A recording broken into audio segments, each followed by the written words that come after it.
My name is Manuel Palma, and I'm a Mexican living in this little town, some 40 minutes far from Puebla City. Um, I'm with my wife. Hello, my name is Ina van Nottingham, and I'm from Belgium originally. And I've been living in Mexico for 20 years now. Yeah, well, Mexico's lucky to have you both, that's for sure. And this little town is called? It's called San Jerónimo Tecuanipán. Mm-hmm. And it's beautiful. It's at the base of Popocatépetl. That's right. Yeah. That's right. We're only 24 kilometers far from the crater of the volcano, which gives us this great pictures of all the activity. It's beautiful here. It's absolutely beautiful. They have a sustainable living house as well as a Airbnb that we're staying in. That's how I've met them. But what's really interesting, well, that is really interesting also, but the reason I'm interviewing them today is they are doing some wonderful community service here with after school. So might you tell me a little bit about it? Sure. Well, I could actually tell you how it all started, because we came here, in search for a migrant expelling community. Am I saying it right? Migrant expelling? Well, this is actually a town that has a nickname. And we make fun of the name. It's Tequa York.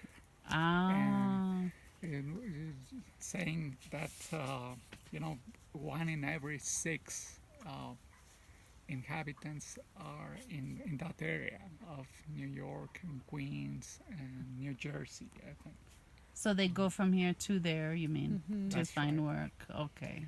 Like so many rural areas, Yeah. expel their young people, Okay, their I labor understand. Right. Okay. in search for a better opportunity. Okay. So 1 in 6, you say? At Of the least. people here At head least. north. Wow, that's Yes. heartbreaking. And what's sad is it's always the fathers, right? And then the women are left with the kids. Or the whole family actually too, no? Women too, kids too. It's actually almost grandparents that stay. Okay. Yeah. Like for example, my neighbor, her name is Doña Rosa. She has 10 children, and 5 of her children are in the United States. Wow. Interesting. And in that way, that attracted us to come and settle without really having a clear idea of a project. We're both educators in the United States, in North Carolina, where we work with the Latino community, of course. And at some point, we wanted to get to the roots of the problem. We knew that most of the migrant communities in the U.S. Come from rural Mexico, and that made us think of the reasons, creating that phenomenon, that sad Interesting, situation. So the very first part of our project was only to build a house. We came with this crazy idea of building it ourselves. And it's beautiful. It's made of adobe, right? That's right. And that was actually the first lesson that we learned, from the local elders, because they taught us how to make the adobe, in the very local way. And living here gave us the unique opportunity to see how the community run, and from this point, propose ideas. But The rest came in the way, in the shape, I should say, of a kid Uh-huh. knocking at the door of our place, asking for help with his homework. Uh-huh. And that first experience gave us this shocking view of the educational gap that prevails in Mexico, because he couldn't read or write without tremendous troubles. Okay. And he was 15. Oh my gosh. So we asked him to invite some other guys with this need. Mm-hmm. He came with 3 kids, and these 3 kids invited some more. And at the end of the month, we had 30. Oh wow. 30 Ask kids. and you'll receive. Watch what you ask for, right? That's right. And So that started, no, or the initiative of building a little school, with the help of a lot of people, using the same techniques, local material, recycled material, and actually as a demonstrative of how you can build yourself, and to build a school where then the kids could come in the afternoon, and that's how our after school program started. Okay. And in a lot of ways, we're using that curiosity that the local community has on us as visitors, as guests, to propose this demonstrative of eco technologies, or appropriate Green. technology, as I believe you know it, in the way they could replicate simple ideas to use the rainwater to use the sun as a source of energy, Okay, so they weren't doing that before at all. well, they did it, but they kind of forgot, right? Because like all the modernity came to town, like progress came to town in the way of like sewage system, for example, So while having before a beautiful river that was like the source for them to get the water, Right. now they have the same river but totally polluted, with the sewage. So they had it before, but it got a little lost on the way. So isn't that interesting? By having outsiders come in, you're really helping them reclaim their own heritage in a way. Yeah. And they do that themselves, because they actually ask us that question, like, why you guys from outside that could live in the city, why do you decide to come and live in our town, like almost saying like we don't have anything here, why would you come here, Yeah. And then seeing us, us Happy. and us telling them, like, wow, no, there's so much you have, there's so much abundance in nature, in cultivating the earth, or building your own house with local materials, having the sun, having air, the fresh air and things like that. So there is a lot of just by doing and by integrating in your own life, you can kind of inspire and set the dialogue, Very interesting. So what did you do before you started all this? I finished studying in Belgium. I Okay. studied history of art and anthropology, Oh, interesting. and then I came as a volunteer on a 6-month program to Chiapas, to the south of Long Mexico. 6 months.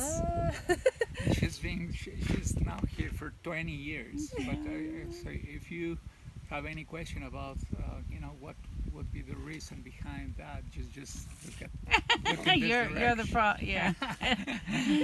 You're the guilty party. And how about you? What was your history before you came here? I'm a graphic designer. Oh my gosh. But then and in that way I came to Japan actually. But I believe I corrected the way, the path, and I got into education. That's our major now. Joint passion. and It has been a little challenge actually to get the parents along because there's a lot of pressure from the school system, you know, Uh-huh.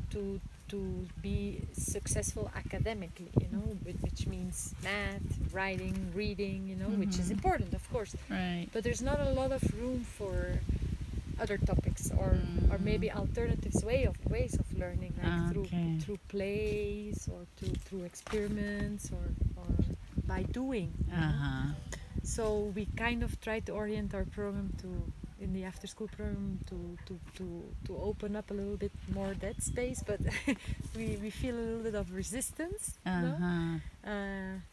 So it's it's a little challenge there.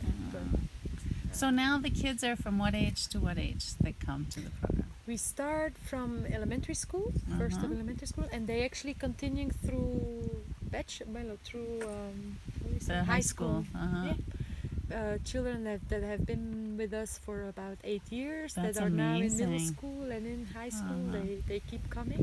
Uh-huh. And so how often a week do they come? The one student would come once, twice? Once for the regular class. I mean, not a regular class, but like, let's say, the skills, you know, to learn different kind of skills, you know. Study skills. Study skills. Uh-huh. And then once for English class. too. Okay. Okay. And we try to combine it a little bit. It's two both- sessions. Two sessions. Uh-huh. Okay. So they're not getting like mathematics help or such like that, or they are? They do, Okay. they do, but not like offered as, oh, now we have an hour of math, you know. We Yeah. try to integrate it, like, because they're in the morning they're in school, you know, Right, so they have so- their school program. Yeah. So we try to make it like a little bit attractive so they can feel. A lot of children say like, oh, we go to Casita de Barro to play, Uh-huh. you know, and we like that Yeah. they want to come here.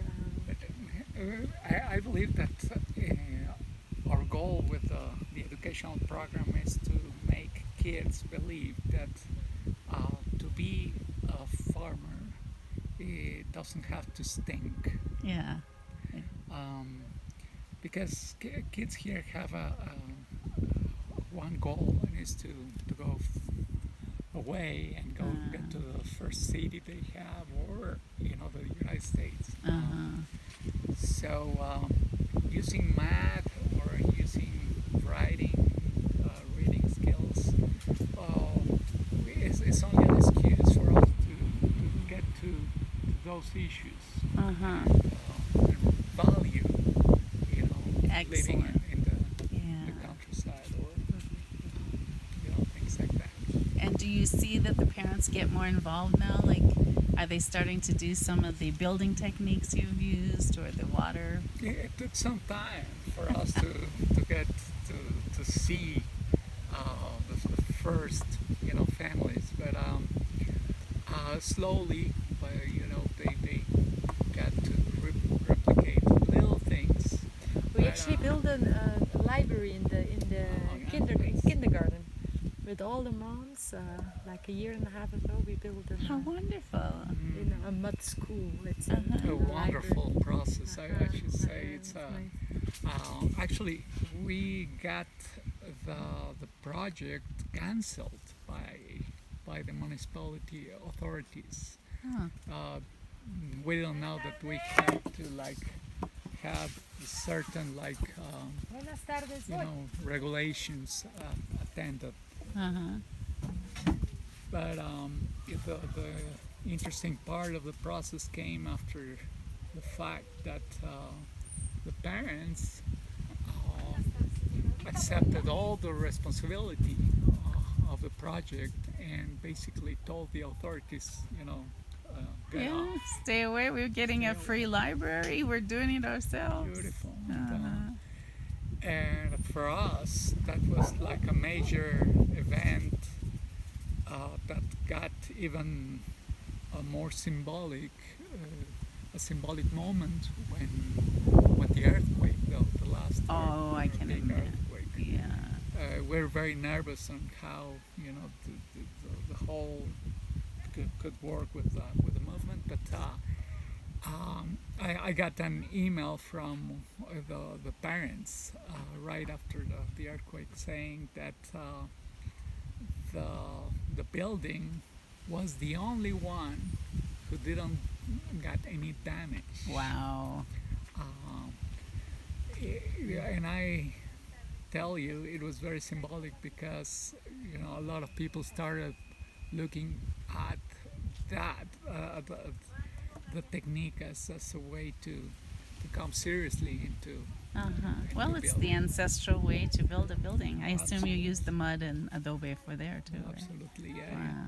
And of course, we mix it with some new techniques. Um, we do not fight, modernity, Yeah. but we kind of complement it. That's excellent. So now I was expecting that you and Ina were teaching down there, but I see you have some young people teaching. So are they volunteers or do you hire them or how does that work? Actually, they are interns, from Interns.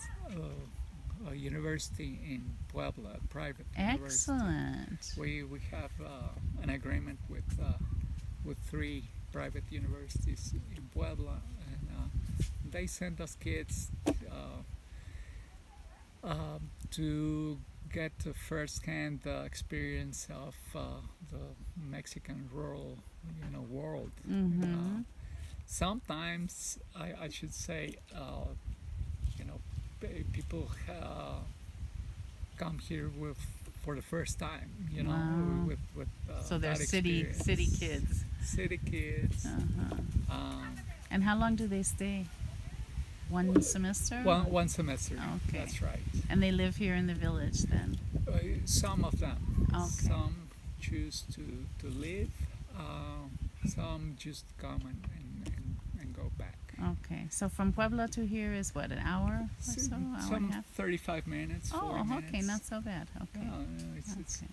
and but we also receive volunteers, and we have an agreement with Belgian University Oh, sending us, excellent.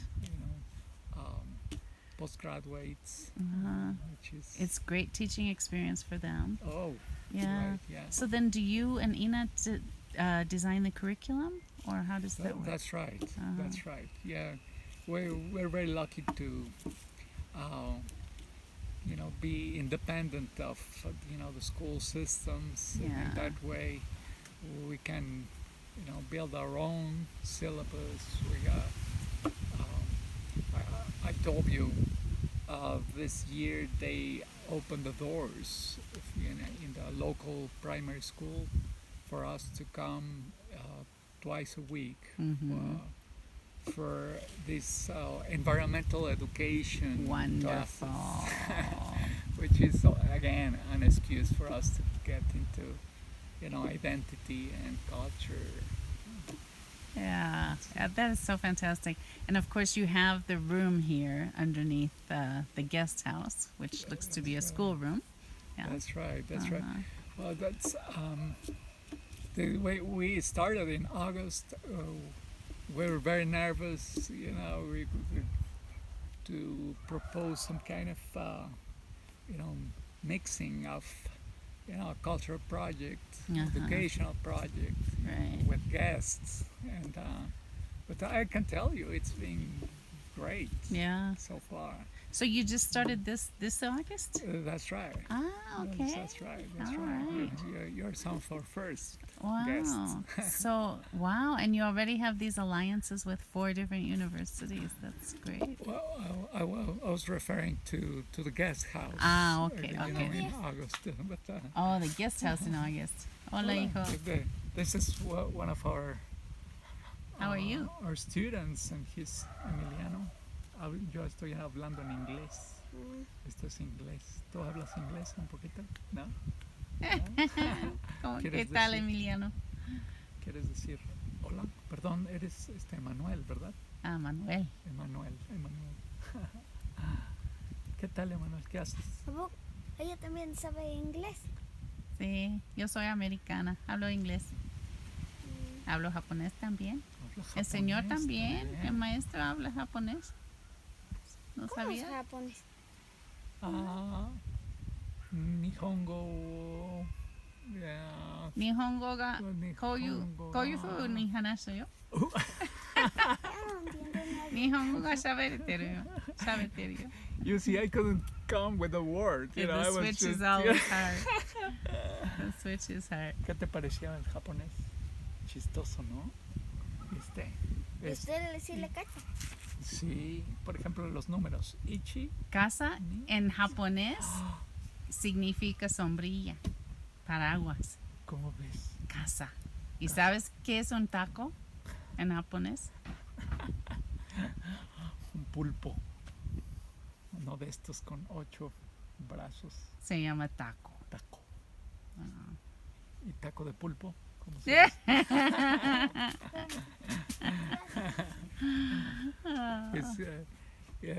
He's a special student. We convinced the parents to bring him here to our school because they don't want to send him to the regular school. Oh. And he's now in his 10 years, 11. And why don't they want to send him to school?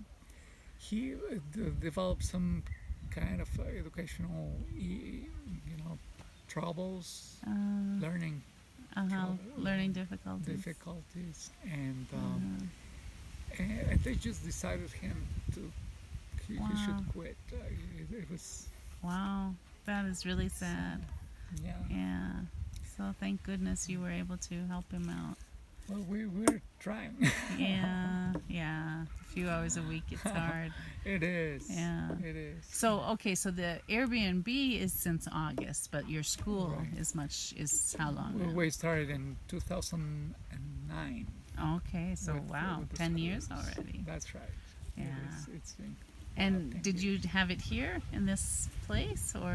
We started in our place, which In is something I would love you to see because it's such a small place. Uh-huh. So when having 30 kids, it is not fun anymore. And that's when we suggested the parents that we should do, something. And got with all the solidarity you cannot imagine. They were coming with shovels and tools to make a hole because you're gonna visit the whole first floor is an excavation in a very hard rock. Wow. So we and it's been wonderful, counting with all these materials donated from by my students, by my friends, but more than anything, the hands of the parents and grandparents of Right. the kids. They have been coming with all this. Well, and they see that together you can make a difference, I'm sure they know that, but somehow we forget it with this modernity stuff. Yeah. It took us some years, but now we can say that we're in a lot of ways part of the community. Integral part of the community. What do you think made the difference for you guys to become part of the community? I think to live in the community, Right. not like to be the ones that do projects maybe 6 months, a year, and then leave. Yeah. Because often that was a question before, like, really, are you going to stay? I mean, when are you leaving? No, but the idea is that we will stay. We live here. And then also, like, a clear example has been like the use of a dry composting toilet. We have seen in several communities that projects come in, to save the river and to save the water, and come with dry composting toilets, and they build those toilets for the people or with the people, Right. But then 6 months later, the toilets are not working and they're abandoned, and people go back to the traditional way. And this because there's no one of the ones that promote those toilets also know how to use it because they use it themselves. Right, So I think that has been important to first integrate to our own lives, and then from there, And they see say you like, doing it. Yeah. say that it's possible. It's wonderful. Yeah. And of course, I'm guessing this is all volunteer. The kids don't pay anything No, to come. the kids don't pay anything from it. We have a little project of a cooperative where we try to process with products from the community some processed food, let's say it like that, like marmalades or medicinal. I mean, processed foods in the sense that it's processed. It's not homemade. Like homemade stuff. Homemade foods. Yeah. Like marmalade. Okay. Like marmalade or using like local ingredients. And we have this little brand that we try to sell products through. Excellent. And that generates a little bit of an income, and also of course the Airbnb that we are now And that supports this effort too. Is supporting that. Excellent. Okay, well, I'll connect people to your Airbnb. I have that. Great. Can they also buy your products, or they have to come here to do that? We don't have it at the distribution domestic. channels. Oh, well, that's still, good. but Local is best. But we would love you to see the lab, the place where we, make that. I'd possible. love to That's, see it. The brand. Okay. Well, I'm delighted to meet you both. Thank you very much for the Thank you for explanation. visiting. Yes, welcome. Thank you for having us.